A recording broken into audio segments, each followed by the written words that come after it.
Nous allons donc enchaîner sur la troisième table ronde qui était prévue initialement avant l'intervention de la ministre.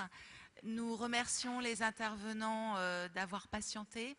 Nous allons accueillir donc deux élus, Vera Briand, vice-présidente chargée de l'enfance et de la famille au conseil départemental d'Ille-et-Vilaine, et Marc Labbé, vice-président en charge de la famille au conseil départemental du Finistère.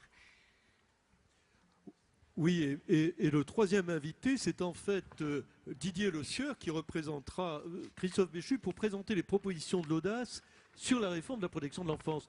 Alors bien évidemment, tout ceci, on va le faire, je dirais, avec un temps très limité.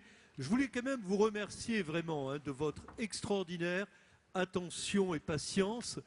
C'est vrai qu'il y a toujours des problèmes de timing. On nous promet finalement, je dirais, de tenir dans les enveloppes qui sont octroyées à chacun. Et ça ne se passe malheureusement jamais comme nous le souhaitons. Parce que, c'est passionnant et les gens, effectivement, prennent le temps d'expliquer leur position. Donc, cette table ronde, c'est sur la gouvernance. Et donc, au fond, on a trois questions qui vont venir et être débattues, introduites donc par Didier Le Sieur pour proposer effectivement un canevas, mais chaque fois assez rapidement. D'abord, que s'est-il passé, selon l'audace, ces 30 dernières années en matière de protection de l'enfance? Est-ce que l'on peut vraiment qualifier le bilan de positif de cette décentralisation, avec à la fois ses forces et ses difficultés? Et face à ce bilan, on aura donc les réactions de nos deux élus, qui permettront ainsi de voir justement ce qu'on attend de l'État. C'est un peu le scénario qui était prévu, qui n'a pas été respecté, mais au fond de voir ce qu'on attend de l'État aujourd'hui.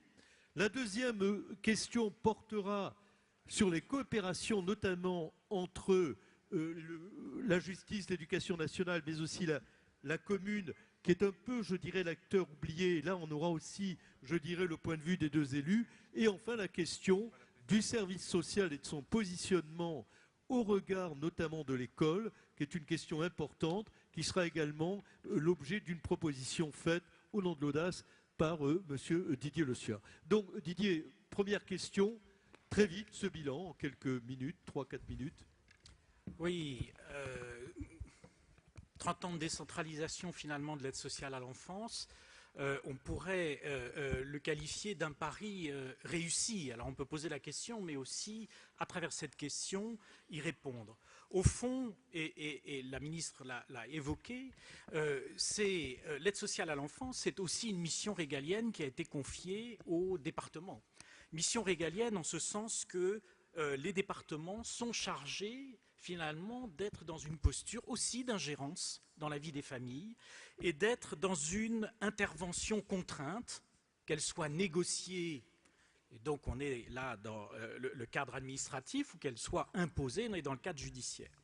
Alors le premier point marquant de ces 30 ans, c'est au fond cette mission d'aide sociale à l'enfance, elle a été prise en compte par les départements, d'ailleurs davantage eu égard à la responsabilité que ces élus et les présidents de ces assemblées ont vis-à-vis de l'enfance, une responsabilité collective qu'ils assument vis-à-vis de l'enfance. Alors elle se traduit encore aujourd'hui, en 2014, d'après les derniers travaux de l'audace, par l'aide sociale à l'enfance, c'est la première charge pour les départements. Ça représente pour la France métropolitaine, rassurez-vous, je ne vous citerai pas beaucoup de chiffres, 7 milliards d'euros.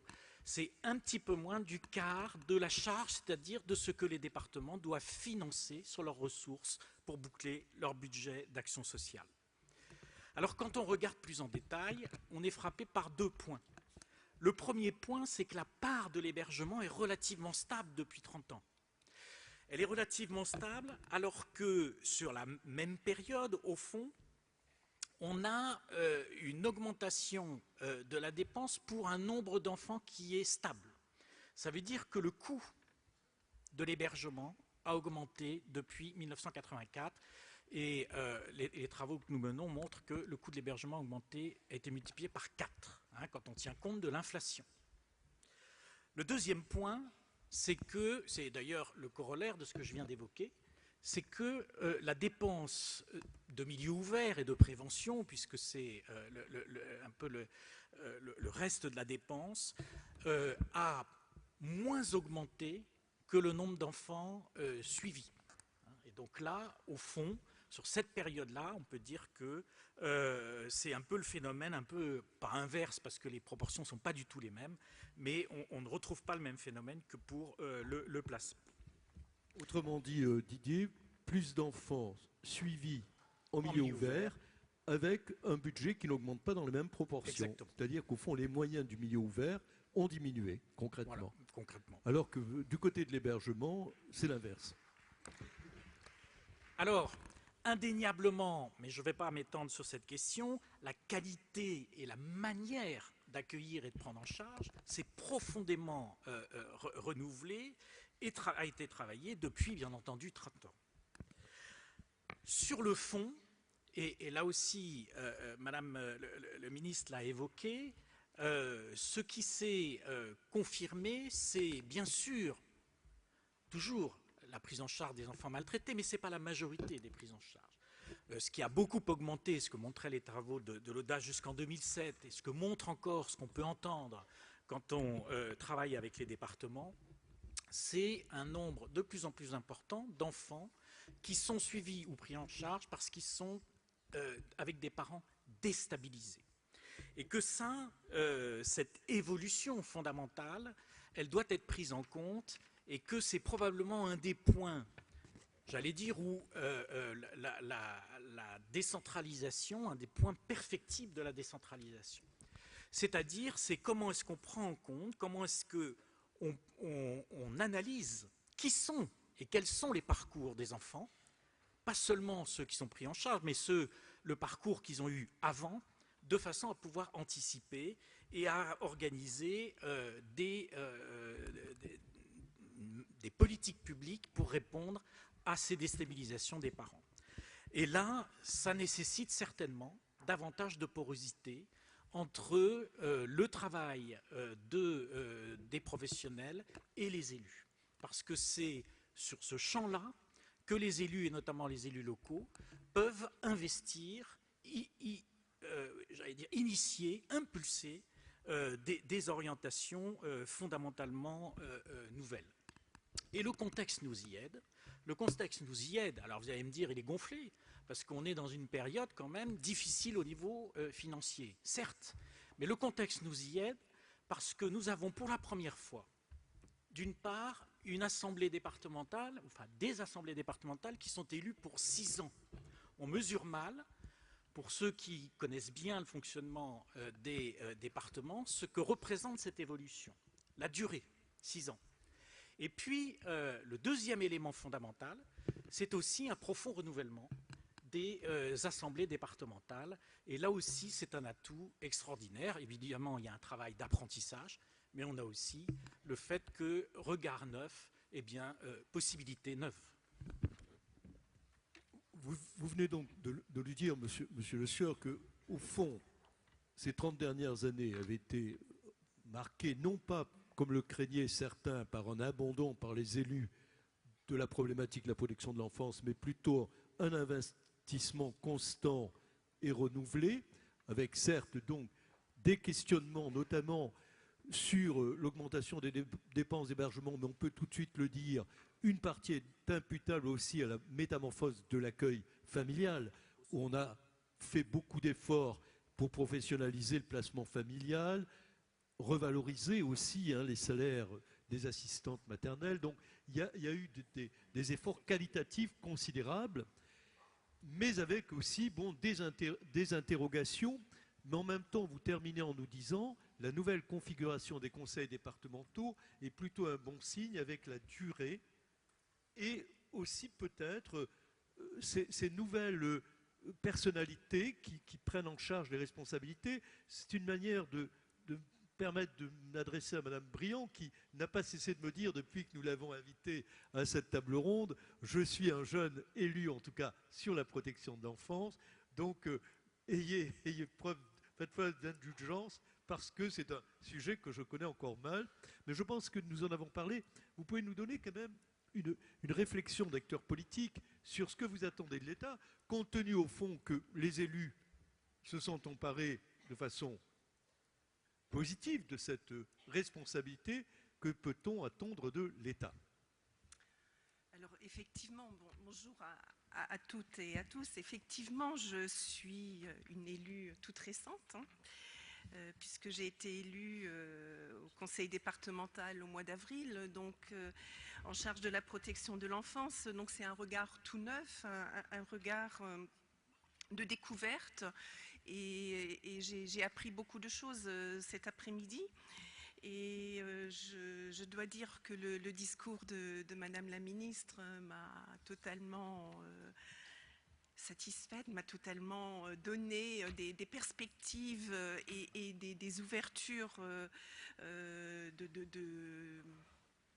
des respirations d'actions futures à envisager.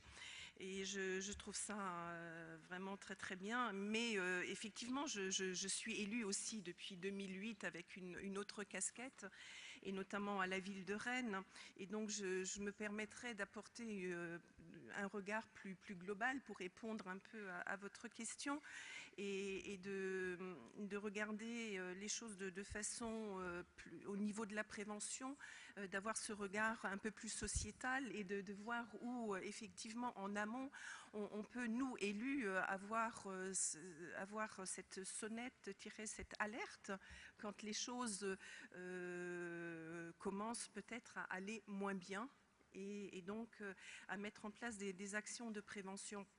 Et Madame la ministre l'a bien dit, tous les acteurs doivent être concernés, et c'est vraiment la protection de l'enfance.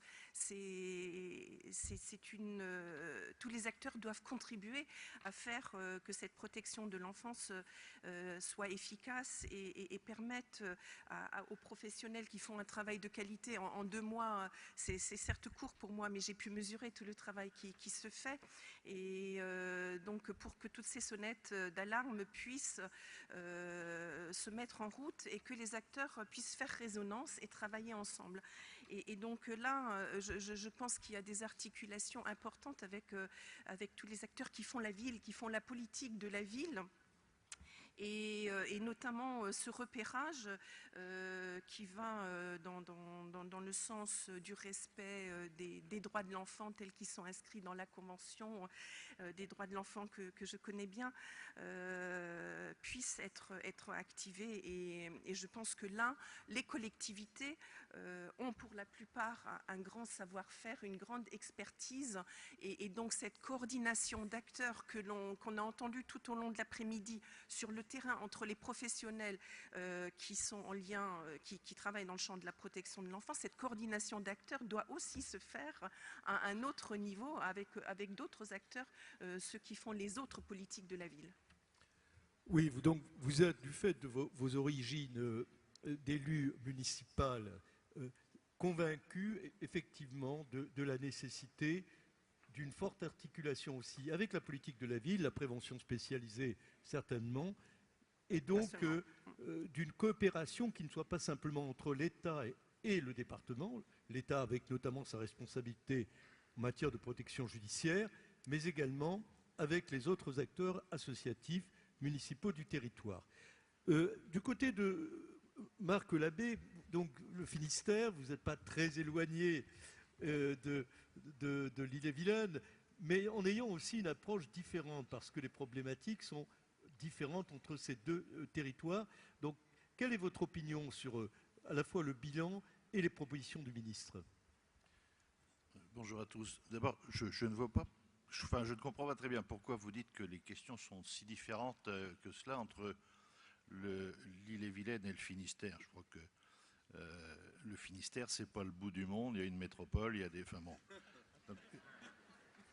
Et donc, non plus. Alors, ce qui est vrai, c'est que si on est amené, enfin, je crois que dans les politiques de prévention, c'est un ensemble de politiques publiques qui doivent être conduites, qui doivent être renforcées. Je pense à l'école, à éviter le décrochage, permettre dès la prime enfance un accompagnement avec des maternelles disponibles, avec le primaire renouvelé, enfin toute cette politique de réforme de l'école qui me paraît essentielle. Ensuite, quand on est dans le champ de la protection, eh bien c'est qu'il y a eu quelque part échec, que la prévention n'a pas suffi et qu'il nous faut apporter les réponses. Alors, moi j'ai entendu les propos de Madame la Ministre, j'entends que la politique de la protection de l'enfance n'est pas forcément mise en œuvre de la même façon sur l'ensemble du territoire national et qu'il convient d'apporter les ajustements pour que sur tout notre territoire, les enfants qui doivent être accompagnés le soient de la même manière. Mais je crois qu'il faut trouver le juste milieu entre ce qui serait entre guillemets une reprise trop forte en main et puis la liberté qui doit être laissée au territoire pour innover. Et puis il y a quand même derrière tout cela aussi une question de moyens et je crois que le regard sur les budgets des départements me paraît indispensable. Bon, d'autant que des dépenses fortes sont venues ces derniers mois. Je pense en particulier aux mineurs étrangers isolés que nous prenons en charge, puisque la loi de 2007 le prévoit. Puis au-delà de la loi, ça me paraît un devoir national de les prendre en charge. Pour autant, c'est un coût pour les départements et pour ceux en particulier qui veulent le traiter dignement. Alors, que dire d'autre? Que l'innovation, elle est également dans les territoires. Enfin, vous évoquiez, Madame la Ministre, l'accompagnement du jeune mineur qui devient majeur. Eh bien, le Finistère a innové de ce point de vue-là, et puisque nous avons mis en place un dispositif qui permet d'accompagner les jeunes qui ont, sous certaines conditions bien entendu, jusqu'à l'aboutissement de leur projet, le projet professionnel, c'est-à-dire jusqu'aux 25 ans. Alors, tout à l'heure, vous avez évoqué 17 ans pour le premier entretien. Moi, je pense que c'est presque un peu tard. C'est-à-dire que je pense qu'il faut, très en amont, travailler avec le jeune sur son projet pour qu'il ne s'auto-censure pas. Et certains jeunes ont des possibilités qu'ils hésitent un peu à vouloir développer parce qu'ils ont la crainte d'être abandonnés lorsqu'ils atteignent la majorité.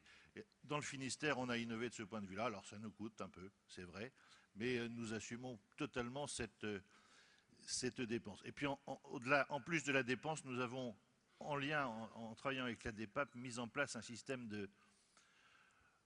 de parrainage, je dirais, de bénévoles adultes qui sont disponibles pour venir répondre aux besoins des jeunes qui ne sont plus dans le champ de l'ASE, qui prennent un peu de distance avec leur éducateur, qui prennent un peu de distance avec leur famille d'accueil, mais qui ont besoin de temps à autre d'un adulte qui peut les accompagner, qui peut les aider. Et on a une réponse très positive de bénévoles sur le territoire finistérien. Alors peut-être que c'est le propre de la Bretagne ou que tout commence en Finistère, mais voilà, sachez que des solutions existent. Vous voyez, sans le vouloir, vous avez fait état de certaines particularités de votre département, notamment sur ces questions de développement social. Monsieur le sieur, la seconde partie de la table ronde devait porter effectivement sur les coopérations, mais bon, on en a beaucoup parlé toute la journée, donc il va falloir plutôt parler de ce dont on n'a pas parlé, c'est-à-dire la question importante de l'articulation entre le département et la ville.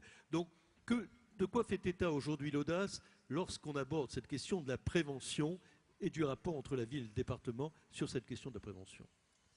Alors, la question qui se pose là, c'est au fond que donner comme objectif aux observatoires départementaux de la protection de l'enfance. Bien sûr, il y a ce qui est évoqué dans la loi, qui est un travail de connaissance des publics. Mais ce peut être, et je l'ai évoqué un petit peu dans mon propos précédent, aussi l'occasion de s'interroger sur le parcours de qui sont ces familles. Non pas, j'allais dire, pour une connaissance, mais du coup, une connaissance pour pouvoir mobiliser des leviers très en amont.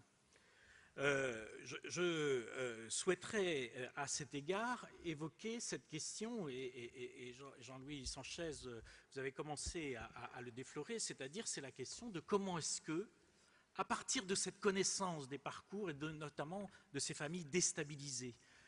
Est-ce qu'on prend acte et du coup on attend que les catastrophes arrivent, ou est-ce que très en amont, on peut travailler sur comment étayer, organiser entre les parents la construction de repères partagés, de façon à ce que, eh bien, on évite ces catastrophes annoncées. Et ça a fait appel à, au fond, deux champs qui sont concomitants. C'est d'abord, ça interroge le lien avec l'école, c'est-à-dire comment est-ce qu'on organise le travail avec l'école de façon à ce que, au fond, les coopérations ne commencent pas avec l'information préoccupante, mais commencent bien en amont. Et le deuxième point, c'est comment est-ce qu'avec les villes, on peut travailler, les villes et les communes, sur l'ensemble des leviers, puisque les communes travaillent sur, bien entendu, tout ce qui est autour de l'école, mais aussi tout ce qui est la question donc, autour de l'école avec le périscolaire, mais également tout ce qui est la petite enfance, tout ce qui concerne les loisirs, l'éducation, la culture, etc. Et on voit que le champ possible est immense, pour peu que ces préoccupations-là viennent irriguer l'ensemble des politiques publiques locales. Et c'est ce qu'on appelle, nous, le développement social, et c'est probablement un des champs majeurs qu'il faudrait investiguer dans les années qui viennent, si on veut pouvoir répondre plus en amont aux difficultés qui se posent. En d'autres termes, vous préconisez une vision anthropologique de la problématique de l'enfance en danger, c'est-à-dire, au fond, interroger également le vivre ensemble. Là-dessus, Madame Briand, vous n'avez pas justement une petite expérience, mais une plus longue expérience du fait de vos responsabilités municipales. Quelle est votre conception justement de ce que pourrait être un vivre ensemble plus protecteur des enfants en difficulté? Écoutez, je crois que Madame la Ministre a parlé de bientraitance des plus fragiles. Donc si on a bien en tête cette bientraitance des plus fragiles, on peut, au niveau des actions, des orientations politiques, aussi faire des choix pour aller vers ces populations qui sont parfois, je dis au-delà des besoins qui s'expriment, mais pour aller vers elles, notamment via le biais de la culture, via le biais du sport et différentes présences. Et là, par exemple, nous avons fait à Rennes, mais aussi en Ille-et-Vilaine, l'expérience de la création d'espaces sociaux communs.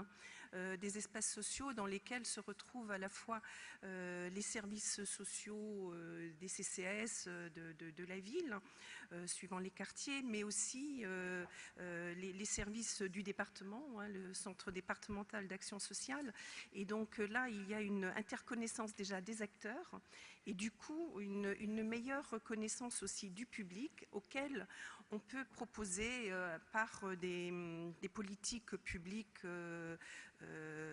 en faveur de la culture ou l'accès au sport, des possibilités de participation qui permettent ensuite soit un accompagnement de l'enfant, ou alors, je pense, Pierre-Henri Tavoileau l'a rappelé, qu'il ne faut pas négliger non plus l'accompagnement du parent et des différents âges de la vie.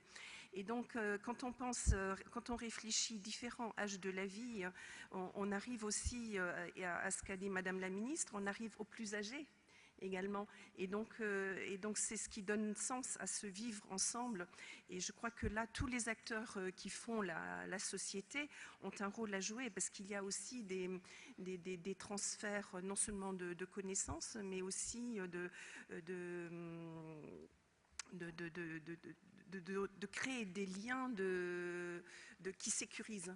Et là, les plus âgés peuvent également jouer un rôle important et un grand nombre de personnes à la retraite d'ailleurs s'engagent auprès des enfants par lire et faire lire ou ne serait-ce que l'association L'Outil en main. Et donc je pense que ça aussi, ça redonne une confiance à la fois à l'enfant et à l'adulte, aux parents. Donc bon, bien sûr, hein, c'est un petit élément de prévention et ce n'est pas la protection protection de l'enfance, mais c'est ce qui fait le vivre ensemble et qui permet peut-être d'atténuer certaines situations. C'est donc probablement une des impulsions politiques que vous voudriez donner donc à votre responsabilité sur la protection de l'enfance, d'articuler davantage la responsabilité départementale et la responsabilité municipale pour faire jouer tous ces leviers, la culture, le sport, l'habitat, et ainsi finalement dresser des boucliers, des protections en amont grâce à une meilleure collaboration entre villes et départements, qui pourrait peut-être aller d'ailleurs jusqu'à la proposition de M. Le Sieur d'ouvrir l'observatoire, pas simplement à l'enfance en danger, mais au fond à la problématique globale de l'enfance et de la famille. C'est un peu ça, parce qu'il y a des acteurs qui jouent un rôle important. Et je ne parle pas que pour le milieu urbain, hein, je pense également au milieu rural ou urbain, comme on dit, hein, toutes ces grosses agglomérations. Mais il y a un acteur très important qui est le bailleur social. Le bailleur social est un acteur de vigilance et qui fait un travail énorme et qui peut être une passerelle très importante pour créer ce lien social et permettre ce vivre ensemble à tous les âges, mais aussi dans toutes les situations. Vous venez d'indiquer un nouveau acteur, le bailleur, mais revenons alors à ceux qui sont plus près de la protection d'enfance, c'est-à-dire notamment tout le milieu du travail social, le service social, les éducateurs. Une question nous vient souvent à l'esprit, c'est celle de mieux utiliser cette expertise individuelle des travailleurs sociaux pour renforcer justement la connaissance des territoires, transformer l'expertise individuelle en expertise collective. Est-ce que sur cette question du rôle du service social dans l'élaboration des politiques publiques, vous pouvez nous dire votre position, Monsieur le Président? Écoutez, dans le Finistère, nous avons des contrats de territoire qui sont conclus entre le département et l'ensemble des EPCI.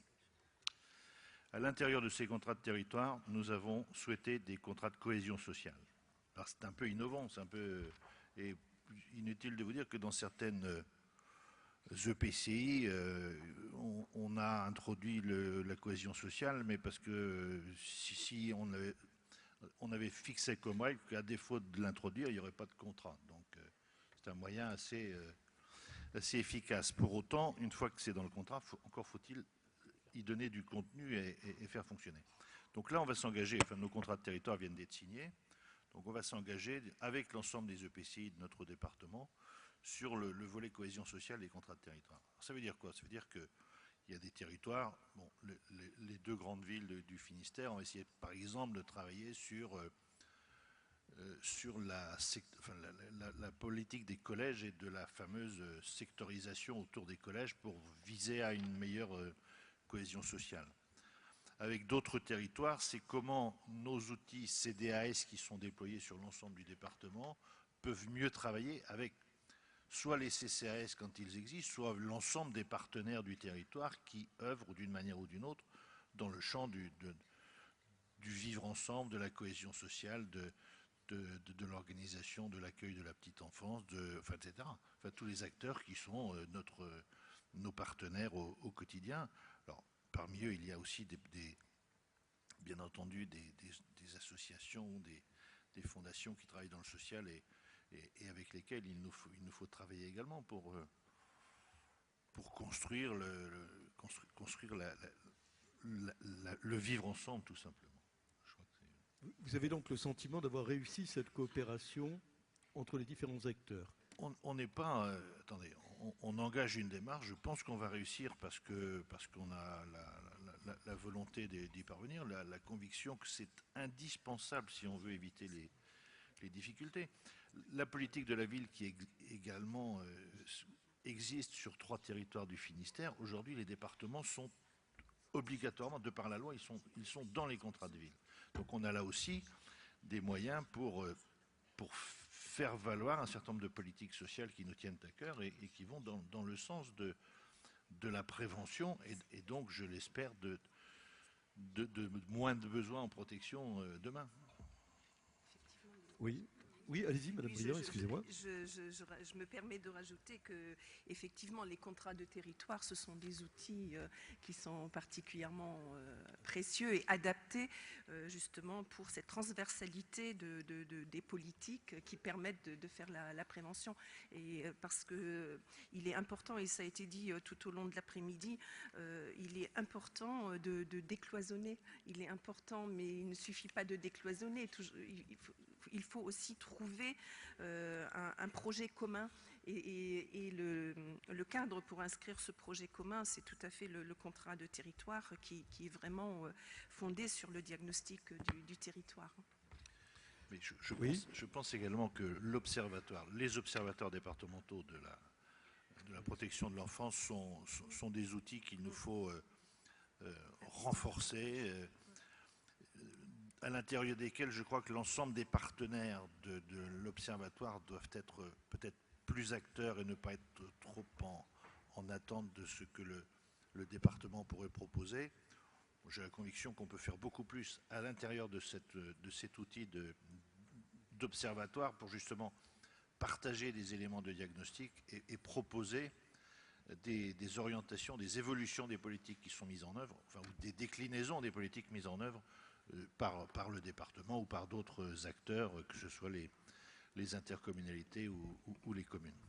C'est important, ça rejoint les propositions du ministre de donner plus d'ambition à ces observatoires, mais surtout avec la prolongation de la durée des mandats des conseils départementaux, ça vous oblige justement à établir un diagnostic puisque vous avez maintenant la durée pour vous. 6 ans, c'est un mandat important. Monsieur Le Sueur.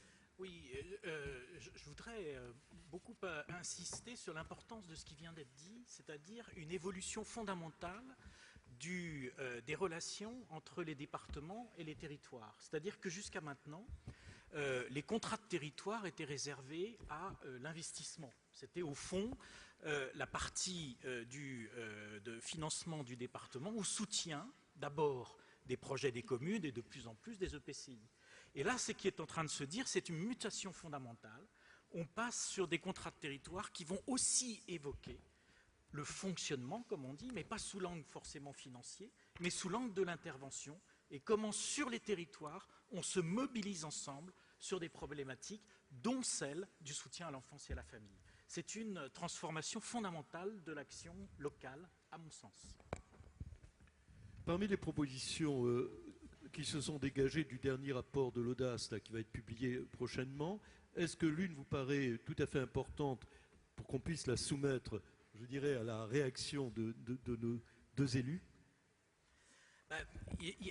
Celle-là fait partie, notamment, cette question de cette mutation du contenu de la contractualisation entre les départements et les EPCI. Et puis, il y a une deuxième piste qui est plus une hypothèse à ce stade-là, qui est la question de comment, concrètement, on peut organiser différemment les relations entre les services sociaux et médico-sociaux et l'école.